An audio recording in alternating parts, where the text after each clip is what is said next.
Welcome students, class 12th के आपकी poetry part के मोस्ट इंपॉर्टेंट क्वेश्चंस, उनके मोस्ट इंपॉर्टेंट टॉपिक्स जहां से आपके क्वेश्चंस पूछे जाते हैं या फिर क्वेश्चंस आएंगे, वो हम आज आपके लिए लेकर आए हैं।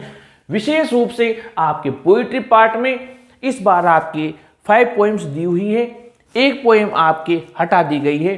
तो इन 5 पोएम्स के हम आपको क्वेश्चंस बताने जा रहे हैं। पहली poem my mother at 66, the poet's mother's condition, यानी कवित्री की माँ की कंडीशन। ये आपको विशेष रूप से ध्यान रखना है क्योंकि इससे संबंधित कई बार क्वेश्चन पूछे गए हैं। वेरी वेरी मोस्ट इंपॉर्टेंट है। ठीक है, जब वो देखती है तो उसकी माँ उसको कैसे नजर आती है, और इसी से रिलेटेड है हर चाइल्डहुड पीरियड, क्योंकि उसकी माँ बहुत बूढ़ी हो गई थी, उसे लगता था वो उससे अलग हो जाएगी, जुदा हो जाएगी हमेशा के लिए। ये उसका बचपन का भय था। To try to change her mood, फिर वो इस डर को दूर करने के लिए क्या करती है आपको पता होगा। वो लुक्ड आउट ऑफ विंडो, यानी खिड़की के बाहर देखती है। वो यंग ट्रीज को, उन चिल्ड्रन को मूड चेंज करने के लिए। और इसमें यह भी क्वेश्चन है कि जैसे वो पेड़ हैं वो पीछे छूट रहे हैं, उसका क्या भावार्थ है, और जो बच्चे दौड़ रहे हैं उनका क्या भावार्थ है। इनका डीप मीनिंग आपको पता होगा कि जवानी पीछे छूट जाती है, पूरा क्वेश्चन है उसका। तो मूड चेंज करने के लिए क्या करती है, कंपैरिजन ऑफ मदर, माँ की तुलना आपको पता होगा। एक तो की गई है डेड बॉडी से, और एक जाती हुई सर्दी के चंद्रमा से, जो कि धुंध से, कोहरे से भरा हुआ डिम नजर आता है, धुंधला नजर आता है। और to hide her feelings from her mother, airport पर आफ्टर सिक्योरिटी चेक के बाद में वो क्या करती है, उसकी माँ से अपनी भावनाएं छिपाने के लिए क्या करती है। एक तो बोलती है सी यू सून अम्मा, ये भी क्वेश्चन बनता है। व्हाई डिड द पोएटेस से सी यू सून अम्मा, या why did she smile and smile and smile, क्यों मुस्कुराई, क्योंकि हजार गम दिल में लिए हुए हैं लेकिन चेहरे पर मुस्कान है। उसकी माँ से जुदा होने का गम भी है लेकिन उसको शो नहीं करना चाहती। मोस्ट इंपॉर्टेंट क्वेश्चन है। एक शॉर्ट आंसर में पूछा जा सकता है कहाँ से जा रही है, तो पेरेंट होम टू कोचिन जा रही है, एयरपोर्ट पर। ठीक है, फ्राइडे मॉर्निंग को। Poem 2, benefits of keeping quiet, keeping quiet poem से। ये तो मोस्ट इंपॉर्टेंट है। सबसे मेन क्वेश्चन ये है कि कीपिंग क्वाइट के क्या फायदे हैं। अब एक फायदा नहीं है, कई सारे फायदे हैं, ये अलग अलग तरीके से। ठीक है, कई सारे, यानी पूरी poem he benefits of profits of उसी से रिलेटेड है, शांत रहने की। एक what will be exotic moment, exotic moment, विलक्षण क्षण कब होगा, जब सारे लोग रुक जाएंगे, सारी मशीनें बंद हो जाएंगी, सारे इंजन बंद हो जाएंगे, कुछ पल के लिए सब लोग ठहर जाएंगे।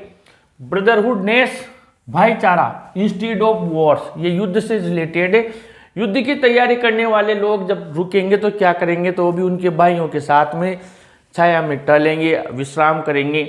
और ये वातावरण प्रदूषण से बचेगा, युद्ध नहीं होगा तो चारों तरफ विश्व में शांति छा जाएगी। The lesson taught by the earth, जो पृथ्वी है वो हमें क्या शिक्षा देती है, जो नेचर है, अर्थ है, कि जब सब कुछ ठहरा होता है तभी वो उसका कार्य करती रहती है। ठीक है, और अर्थ से रिलेटेड हमें क्या शिक्षा देती है ये। और डेथ एंड पॉज डिफरेंस, यानी कवि का मतलब थोड़ा सा ठहराव से है, उसका मतलब ये नहीं है कि इनएक्टिविटी की, निष्क्रिय हो जाओ, काम ही ना करो। वो कह रहा है कि मेरा मृत्यु से कोई लेना देना नहीं है, मैं तो ये चाहता हूं कि शॉर्ट पॉज लिया जाए, थोड़ा अंतराल लिया जाए, ताकि हम हमारा इंट्रोस्पेक्ट कर सके, हमारा आत्म अवलोकन कर सके, और अगर हम कहीं गलत हैं तो उसको सही कर सके। यही इससे रिलेटेड क्वेश्चन है, और कोई क्वेश्चन नहीं बनता। मोस्ट इंपॉर्टेंट है, यही क्वेश्चन पूछे जाते हैं, यही पूछे जाएंगे। इसके बाद में एक महत्वपूर्ण बात, इसमें थीम में से सेंट्रल आइडिया। ठीक है, ये तो हर पोएम का है, और इसमें मैंने आपको हर बार बता रहा हूं कि इसके लिए हमने कॉमन एक्सप्लेनेशन जो प्रिपेयर की हुई है, वहां से आपको सारे क्वेश्चन आंसर भी मिल जाएंगे। और थीम में से सेंट्रल आइडिया, तीनों अलग अलग है लेकिन इनका कॉमन आंसर मिल जाएगा। हम किस बात को लेकर सिंगल माइंडेड है, एक मत है। ह्यूज साइलेंस रिमूव सैडनेस, जो लंबी शांति होती है वो हमारी उदासी को किस प्रकार दूर कर देती है। Keeping quiet reactions on different people, शांत रहने के अलग अलग लोगों पर क्या प्रभाव, जैसे सॉल्ट गैदरिंग मैन है, जो नमक इकट्ठा करने वाला व्यक्ति है, वो भी उसके घायल हाथों को देखेगा। और जो लोग मछुआरे वेल्स पकड़ रहे हैं वो भी मछलियों को नहीं पकड़ेंगे। Poem 3 a thing of beauty. Why a thing of beauty, why is the thing of beauty, why is a thing of beauty joy for ever, यानी कि अ थिंग ऑफ ब्यूटी हमेशा के लिए आनंददायक वस्तु कैसे होती है, ये कैसे रिमूव कर देती है डार्कनेस को, अंधकार को, सैडनेस, उदासी को। थिंग्स ऑफ ब्यूटी कौन कौन सी हैं उनके नाम बताइए। The sun, the moon, the daffodils, musk rose, जितनी भी सारी चीज़ें हैं, स्वच्छ सरिता हैं, क्लियर रिल्स हैं, ठीक है, पूरी बहुत सारी लिस्ट है वो याद कीजिए। Things that cause sufferings and pain, वो उनके नाम लिखिए जो हमें दुख, वेदना, कष्ट देती हैं, वो भी थिंग्स हैं, यानी आनंद देने वाले भी हैं और कष्ट देने वाले भी हैं। फ्लावरी बैंड, जो कैसे ये हमारे साथ फूलों की बंधन माला जैसा बंधी हुई है, ये थिंग ऑफ ब्यूटी जो नेचर है। ह्यूमन बीइंग लव लाइफ, यानी किस प्रकार मानव अपने जीवन को प्रेम करने लगता है। रोल ऑफ ब्यूटीफुल थिंग्स, इसमें सुंदर वस्तु का क्या योगदान है कि इतनी ट्रबल्स, इतनी परेशानी के बावजूद भी एक सुंदर वस्तु उसके माइंड में आती है और अपने जीवन के प्रति पॉजिटिव हो जाता है, क्योंकि वो क्या करती है, removes the pall of darkness from our spirits, हमारी आत्माओं से अंधकार रूपी, दुख रूपी लबादे को हटा देती है। Grandeur associated with mighty dead, जो महान मृतवीर शहीद जो इस दुनिया में नहीं है उनके साथ वैभव किस प्रकार जुड़ा हुआ है। और images of the earth used by the poet, कवि के द्वारा पृथ्वी से रिलेटेड जो भी इमेजेज काम में ली गई हैं उनके बारे में लिखिए। उसके बाद में पोएम 4 है अ रोड साइड स्टैंड, वहाँ पर जो किनारे दुकान लगाई उसकी प्ले ऑफ द फोक, उसकी यातना क्या है। चाइल्डिश लॉन्गिंग, कवि की चाइल्डिश बचकानी इच्छा क्या है। Pain and suffering of the rural people and the poet, गांव के लोगों के दुख वेदना और उनकी वेदना से कवि के दुख वेदना क्या है, मोस्ट इंपॉर्टेंट है। इसी पर तो ये पूरी पोएम बनाई गई है। Economic well being of a country depends on balanced development of the villages and the cities, ये पूरी की पूरी लाइन इसलिए लिखी है क्योंकि इससे संबंधित लॉन्ग आंसर टाइप क्वेश्चन पूछा जा सकता है कि जो अगर गांव खुशहाल हैं और शहर खुशहाल हैं, दोनों बराबर से खुशहाल है, तो वो देश भी खुशहाल होगा। लेकिन अगर गांव पिछड़े हुए हैं तो वो देश किसी भी हालत में विकसित नहीं हो सकता। ये इस लाइन का अर्थ लॉन्ग आंसर टाइप में पूछा जा सकता है। थिंग्स फॉर सेल, कौन कौन सी चीज़ें वो बेचने के लिए वहाँ पर रखी हुई हैं। Promises and greedy good doers, उन गांव वालों के साथ में क्या वादे किए गए, झूठे वादे, और वो लालची परोपकारी लोग किस प्रकार उनको स्पॉइल कर रहे हैं, बिगाड़ रहे हैं उनकी ज़िंदगी को। लैंडस्केप, जो वहाँ पर लैंडस्केप है उसको किस प्रकार वहाँ खराब कर दिया है उस दुकान वाले ने, जो कार वाला कंप्लेन करता है।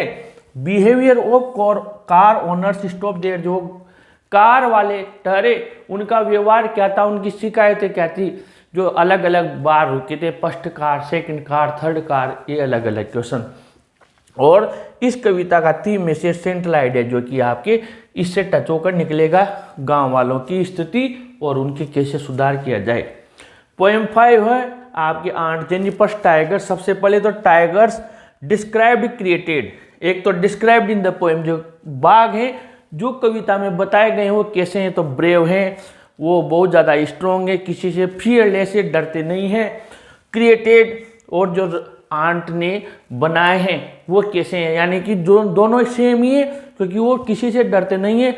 अनलाइक आंट जेनिफर बहुत टिमिड है, डरपोक है। और ऑडियल सराउंडेड आंट, जिन कठिनाइयों ने, परीक्षाओं ने चाची को चारों तरफ से घेरा हुआ है। When will she be free from them, वो उनसे कब मुक्त होगी, आफ्टर हर डेथ, उसकी मौत के बाद ही वो उनसे मुक्त होगी। इसके बाद में अंकल का बंधन पट्टा भारी कैसे हैं, और ये जो बाघ बनाए गए हैं इनसे कंट्रास्ट, यानी कि इनसे विरोधाभास कैसे हैं। कंट्रास्ट टू आंट्स लाइफ, चाची के जीवन से, क्योंकि बाघ जो हैं वो तो बिल्कुल निडर हैं, बिल्कुल नहीं डरते हैं, पेड़ के नीचे खड़े आदमी से भी नहीं डरते हैं, जबकि चाची चाचा के पूरे दबाव में है, प्रेशर में है, वो उसको टॉर्चर करता है, यानी बिल्कुल बिल्कुल विपरीत है। अब इन बाघों को डेनिजन्स और सिविल कैसे कहा गया है, यानी इनको शौर्यवाद कैसे कहा गया है, उन्मुक्तवासी कैसे कहा गया है, ये भी है और ये भी है।